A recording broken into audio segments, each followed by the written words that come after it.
হযরত আব্দুল্লাহ ইবনে মাসউদ রাদিয়াল্লাহু তাআলা আনহু বলেন, আমার অসুখ আমার গুনাহের কারণ, আমার মাথার ব্যথা আমার গুনাহের কারণ, আমার চোখের ব্যথা আমার গুনাহের কারণ, আমার বিবির সমস্যা আমার গুনাহের কারণ, আমার দোকানের সমস্যা আমার গুনাহের কারণ, আমার সন্তানের সমস্যা আমার গুনাহের কারণ, আমার সমস্ত সমস্যা হলো গুনাহের কারণ, আর সমাধান হলো ইস্তেগফার।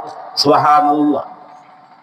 এজন্য হাসান বসরি রাহমাতুল্লাহ আলাইহির কাছে একজন বললেন, হযরত সন্তান হয় না, একটু দোয়া করে দেন। হাসান বসরি বললেন, ইস্তেগফার করো, ইস্তেগফার করো। আর একজন এসে বললেন, হযরত আমরা বড় অভাবী, অভাব সংসার, দোয়া করেন যেন আল্লাহ রিজিকের ব্যবস্থা করে।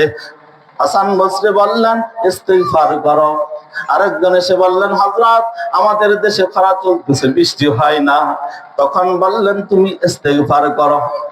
সকলে বললেন, উপস্থিত সকলে বললেন, হযরত বুঝে তো আসে না, প্রশ্ন করলাম বিভিন্ন প্রকারে, আর জবাব দিলেন এক প্রকারে, এটা তো আমাদের বুঝে আসে না।